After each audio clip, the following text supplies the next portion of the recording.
This is the Telemetry Transportation Daily for March 18th, 2025, and I'm Sam Abu-Al-Samad, Vice President of Market Research for Telemetry. There's been a lot of discussion in recent years about rising death rates on American roads. After more than 5 decades of road fatalities trending downward, there was a significant uptick beginning in the mid-2010s. Much of the focus from safety advocates had been on distracted driving, and that was probably a factor, but probably not the biggest factor. Taking a look at the National Highway Traffic Safety Administration's Fatal Accident Reporting System, or FARS, database shows a disturbing trend. FARS breaks out fatalities into a range of categories, including drivers and passengers, but also people outside of vehicles, including pedestrians, cyclists, and motorcyclists.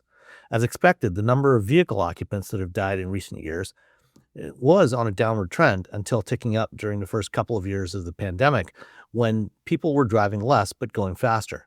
This can largely be attributed to the dramatic improvements in occupant protection since the 1970s, which improved vehicle structures, airbags, and other safety systems.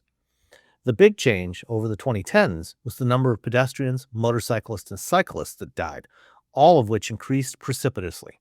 Some of the change for motorcyclists can be attributed to relaxing of mandatory helmet laws in many states. However, a new study published by the Centers for Disease Control compared the U.S. and 27 other high-income countries. The U.S. had by far the highest rate of pedestrian fatalities at 2.33 per 100,000 population, an increase of 50% from 2013 to 2022. The other 27 countries had an average decline of 24.7%, and one-third of the fatality rate at 0.73 per 100,000. Why such a big difference? Chances are it has a lot to do with the U.S. vehicle mix.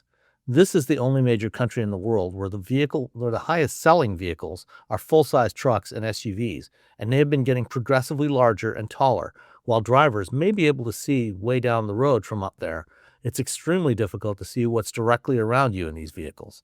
Most other countries tend to have much smaller vehicles that you can actually see out of. Unlike Europe, the U.S. also has no pedestrian protection requirements for new vehicles. New automatic emergency braking regulations scheduled to go into effect from 2027 should help, but there is a strong chance that the Trump administration will try to kill those before they happen.